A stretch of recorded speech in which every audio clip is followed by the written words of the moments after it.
Next is Blue Revolution. Production of various useful aquatic organisms with the help of water is called as blue revolution. आता green revolution पाहिलं आपण white आणि rice संदर्भात, wheat आणि rice संदर्भात.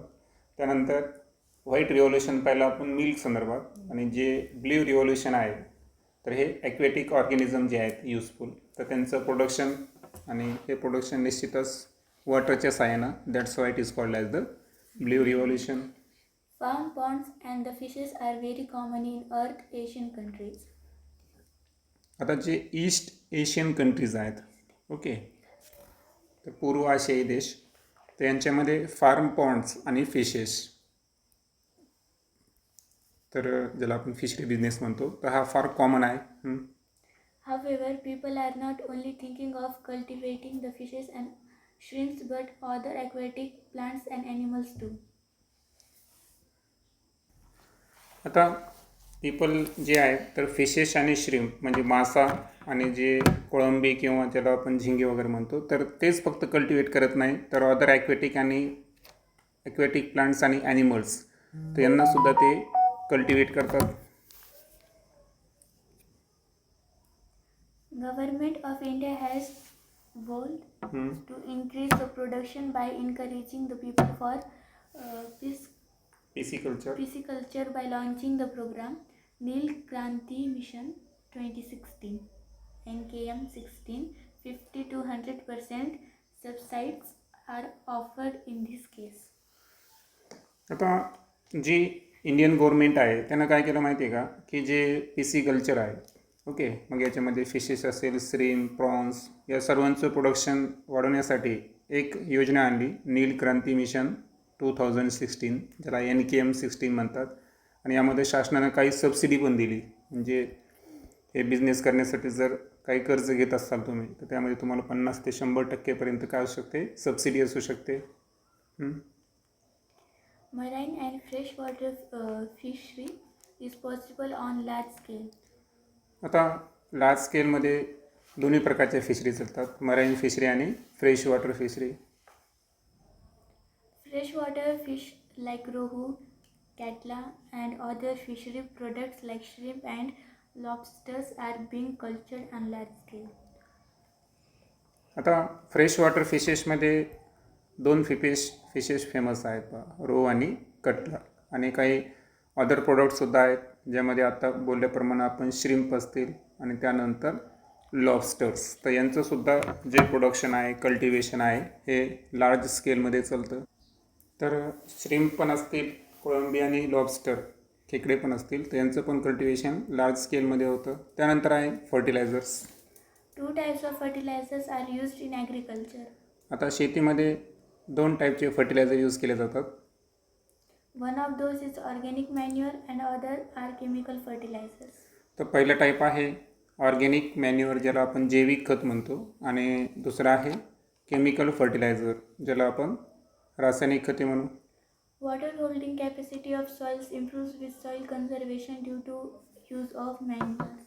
आणि खतांचा वापर केल्यामुळं काय होतं माहिती आहे, की जे वॉटर होल्डिंग कॅपॅसिटी आहे सॉईलची, म्हणजे पाणी धरून ठेवण्याची जी क्षमता आहे, ती पण इम्प्रूव्ह होते. आणि त्यानंतर सॉईल कन्झर्वेशन, आणि जे माती आहे तर तीसुद्धा पावसाच्या पाण्यासोबत वाहून जात नाही, की नाही. तर हा मॅन्युअर्स खते वापरण्याचा फायदा आहे. Upper layer of soil essential in agriculture is formed due to human formation. आता ह्युमस काय आहे, ऑलरेडी आपण जिओग्राफीमध्ये लर्न केलं आहे, की जी सुपीक माती आहे ना, तर ती जर पाहिली आपण, तर त्याच्यामध्ये प्रोडक्शन जास्त प्रमाणात असतं, न्यूट्रिएंट्स जास्त प्रमाणात असतात. आणि हे जर पाहिलं आपण, तर शेतीमध्ये जे वरवरची माती असते का, त्याच्यामध्ये ह्युमसचं प्रमाण जास्त असेल तरच शेती जास्त योग्य प्रकारे होते. सो सॉईलची जी अप्पर लेअर आहे तर ती शेतीसाठी फार इसेन्शियल असते. आणि त्याचं रिझन जर पाहिलं आपण, तर त्यामध्ये कशाचं फॉर्मेशन असतं, ह्युमसचं फॉर्मेशन असतं. Various essential elements like nitrogen, phosphorus, potassium can be available to crops due to earthworms and fungi. आता होतं काय, की आपण पाहिलं की ॲग्रिकल्चरसाठी ह्युमसनं तयार झालेली जी माती आहे त्याची लेअर महत्त्वाची आहे. आता बरेचसे इसेन्शियल एलिमेंट्स आहेत की जे पिकांसाठी अवेलेबल होतात, तर ते कोणामुळं अर्थवॉर्म आणि फंगीमुळं. कारण आपण अर्थवॉर्म जर पाहिलं तर शेतकऱ्याचा मित्र म्हणतो आपण त्याला, हे की नाही. आणि जे इसेन्शियल एलिमेंट्स त्यांच्यामुळं अवेलेबल होतात पिकांसाठी, तर ते आहेत नायट्रोजन, फॉस्फरस आणि potassium. In soil-less farming, that is hydroponics, liquid chemical fertilizers are used. आता जी सॉइललेस फार्मिंग आहे, ज्याच्यामध्ये आपण मातीचा वापर न करता डायरेक्ट पाण्यामध्ये शेती करतो, त्याला आपण हायड्रोपोनिक्स म्हणायचं. तर याच्यामध्ये सुद्धा आपण लिक्विड स्वरूपातील केमिकल फर्टिलायझरचा वापर करत असतो. However, there are more harmful effects of liberal use of chemical fertilizers. मात्र केमिकल फर्टिलायझरचा जर आपण जास्त वापर केला प्रमाणाबाहेर, तर त्याचे बरेचसे हार्मफुल इफेक्टसुद्धा आहेत. It includes decrease in fertility of soil. आणि जी जमिनीची सुपीकता आहे ना, फर्टिलिटी असते सॉईलची, तर ती डिक्रीज होण्याचे चान्सेस असतात केमिकल फर्टिलायझरचा जास्त यूज केल्यामुळं. त्यानंतर आहे insecticides. Though the natural immunity of plants can prevent the infections, use of insecticides is not under control. आता जरी या ठिकाणी प्लांटची जी नॅचरल इम्युनिटी आहे, म्हणजे नैसर्गिक त्यांची रोगप्रतिकारक शक्ती, ओके, ही इन्फेक्शनला प्रिव्हेंट करत असेल, मात्र आज रोजी जर पाहिलं आपण तर इन्सेक्टिसाइड्स जे आहे हे कंट्रोलमध्ये राहिलं का नाही, याचं प्रमाणाबाहेर वापर चालूच आहे. Irrespective of the natural friends of farmers like frogs and insectivorous birds, pesticides are used on large scale for increase in yield. आता अगोदर माहिती आहे तुम्हाला की शेतकऱ्यांना मदतीला असणारा कोण असतो? फ्रॉग्स आणि बर्ड्स, बरोबर आहे का? तर हे काय करायचे, जे इन्सेक्ट्स असतात तर त्यांना नष्ट करायचे ना, त्याच्यामुळं शेतीला सपोर्ट व्हायचं आहे, नॅचरल फ्रेंड झाले. परंतु आज रोजी जर पाहिलं आपण, तो उत्पन्न वाढवण्यासाठी लार्ज स्केलमध्ये आपण कशाचा वापर करतो? इन्सेक्टिसाइड, पेस्टिसाइड्सचा वापर करत असतो. Pesticides are in fact a type of poison. आता हे जे कीटकनाशके जे आहेत ना, तर ॲक्च्युअल हे काय आहेत? तर हे काय आहेत, एक प्रकारचं विषच आहे, पॉयझन आहे. These poisons enters the food web through water and food and its biomagnification occurs. आता हे पॉयझन जर फूड वेबमध्ये एंटर झालं, कशाच्या थ्रू? वॉटर आणि फूडच्या थ्रू, ओके. आणि त्यानंतर घडून येतं बायो मॅग्निफिकेशन. म्हणजे याच्यामुळं काय होतं की एक पद्धतीचं आपण असं म्हणू की जी फूड वेब आहे ती डिस्टर्ब होते, ओके. पॉयझन जे आहे ते फूड वेबमध्ये चाललं नाही, एका ॲनिमलकडून किंवा एका फील्डकडून ते दुसऱ्या फील्डकडे, ऑर्गॅनिझमकडे ट्रान्सफर होतं. Various pesticides like DDT, Alathon, पायरिफोस, etc. have been proved to be dangerous. आणि आज रोजी जर पाहिलं आपण तर काही पेस्टिसाइड्स असे आहेत की जे अतिशय घातक आहेत, जसं की DDT असेल, मॅलेथिओन असेल, त्यानंतर क्लोरोपायरिफॉस. तर हे सर्व अशा पद्धतीचे पेस्टिसाइड्स आहेत की ते अतिशय वापरणं म्हणजे एकदम धोक्याचं झालेलं आहे की नाही, डेंजरियस आहेत. मग याच्यावर सोल्युशन काय? तर सोल्युशन आहे organic farming. Nowadays, organic farming and organic products have become buzzwords. आता आज काळाची गरज काय झालेली आहे? काळाची गरज झालेली आहे ऑर्गॅनिक फार्मिंग आणि ऑर्गॅनिक प्रोडक्ट्स. आपण ज्याला जुन्या भाषेमध्ये गावरान म्हणायचं की नाही, तर जैविक शेती आणि जैविक उत्पन्न जे आहेत, उत्पादने शेतीची, तर त्याला आज ही काळाची गरज बनलेली आहे. Organic products are being available and demand for them is ever increasing. आता ऑर्गॅनिक प्रोडक्ट्स जर पाहिलं आपण तर ते आज रोजी काही प्रमाणात अवेलेबल आहे, आणि विशेष म्हणजे त्याची जी डिमांड आहे ती एव्हर इन्क्रीजिंग, म्हणजे दिवसेंदिवस ती डिमांड काय होत चालली, वाढत चालली. लोकांना म्हणजे पेस्टिसाइड, इन्सेक्टिसाइड, केमिकल फर्टिलायझर याचे दुष्परिणाम लक्षात यायला लागले आहेत. Chemical fertilizers and pesticides have been used on large scale.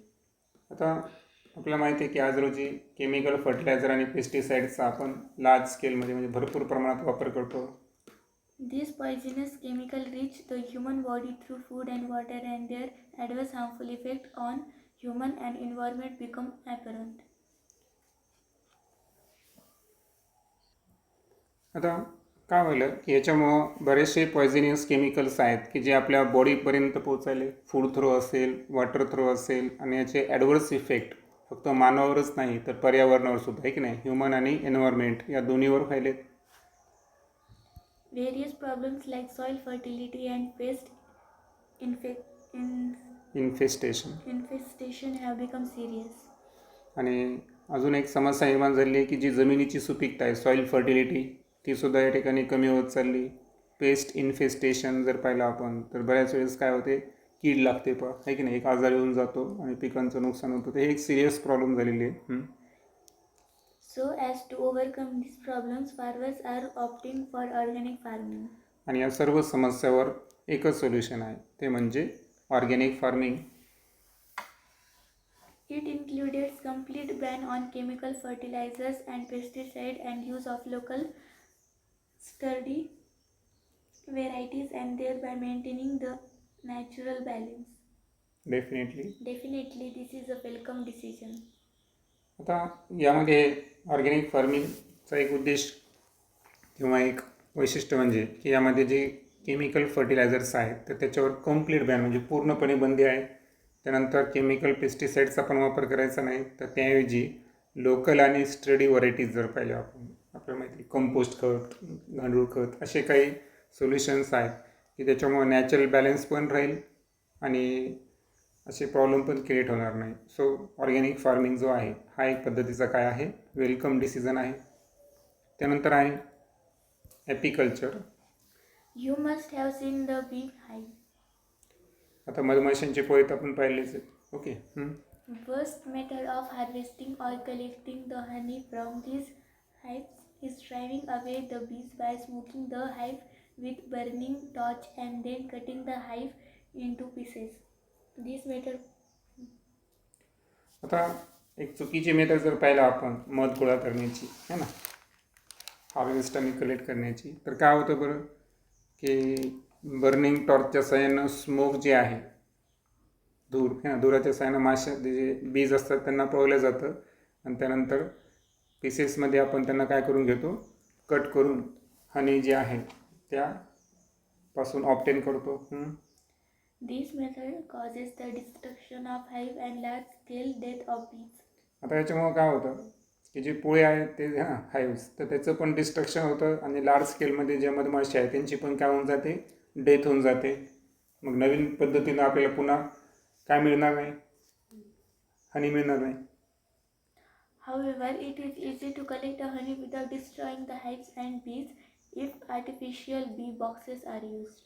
आणि इथं जर तुम्ही फोटोमध्ये पाहिलं तर बॉक्सेस आहे पहा, की या बॉक्सेसच्या साह्यानं, याला आपण आर्टिफिशियल बी बॉक्स म्हणू, तर याच्यामध्ये काय होतं, हाईव्ह पण डिस्टर्ब होणार नाही, बीज पण डिस्टर्ब होणार नाही आणि हनी पण आपल्याला मिळेल. ओके, वारंवार. तर अशा पद्धतीनं सायंटिफिक वेने ना आर्टिफिशियल बी बॉक्सचा वापर करून हनी मिळवणे, it is known as the apiculture. त्यानंतर आहे cultivation of medicinal plants. India has been gifted with a great biodiversity. आता भारताचं एक वैशिष्ट्य आहे की यामध्ये प्रचंड प्रमाणात आपल्याला जैवविविधता दिसून येईल, म्हणजे भरपूर प्रकारचे प्राणी आणि वनस्पती आपल्याकडे आहेत. Indian citizens have established a humble and strong relation with the nature. आणि निसर्गासोबत जर पाहिलं आपलं तर अतूट आणि असं मजबूत नातं आहे, हे की नाही. We have a great tradition of Ayurveda that cures the diseases with the help of natural sources. आणि आयुर्वेदा ही की आपली संस्कृती आहे, परंपरा म्हणू आपण, यामध्ये बरेचसे आजारांचं आपण ट्रीटमेंट जे आहे हे नॅचरल सोर्स आहे ना. आणि याच्यात आपल्याला माहिती आहे तुळस, साडूसा, नीम यांचा आपण किती प्रमाणात वापर करत असतो. During earlier days, medicinal plants were collected from the forest. आता आज जर पाहिला ना आपण तर मेडिसिनल प्लांट म्हणजे औषधी वनस्पती जे आहेत, हर्बेरियम आहे की नाही, तर यांना एक कलेक्ट केलं चाललं आहे ना फॉरेस्टमधून. However, due to depletion in forest area, medicinal plants are becoming rare. परंतु आज रोजी जर पाहिलं आपण तर जो जंगल प्रदेश आहे हा भारतामध्ये दिवसेंदिवस अतिशय कमी होत चाललेला आहे आणि त्याच्यामुळं ज्या औषधी वनस्पती आहेत त्या फार दुर्मिळ झालेल्या आहेत बा. Hence, medicinal plants are being cultivated. आणि याच्यावर सोल्युशन म्हणजे आपण मेडिसिनल प्लांटचं जास्तीत जास्त कल्टिवेशन केलं पाहिजे. त्यानंतर फायनली पाहू fruit processing. We are daily using various products prepared from fruits. आता फळांपासून तयार झालेल्या अनेक वस्तू आपण डेली यूज करत असतो. All are consuming the products like chocolates, juices, jams, and jellies. आणि तुम्हाला आवडणारे चॉकलेट्स, ज्यूस, जॅम, जेलीज हे सर्व फूडपासून तयार झालेलेच फ्रूटपासून तयार झालेले काय ते प्रोडक्ट्स आहेत. All these products can be produced by processing on fruits. आणि जी फळे आहेत फळावर आपण काय करतो एक प्रक्रिया करतो प्रोसेस करतो तेव्हाच असे पदार्थ तयार होतात. Fruits are perishable agro-produce. आता फ्रूट्स जे आहेत पेरिशेबल म्हणजे कसं आहेत नाशवंत असे शेतीचे उत्पन्न आहेत ते काही काळानं ते ऑक्सिडाइज होतात. It needs the processing in such a way that it can be used throughout the year. मग आता त्याच्यावर जर आपण प्रोसेसिंग केलं तर वर्षभर आपण त्या फळांना काय करू शकतो यूज करू शकतो.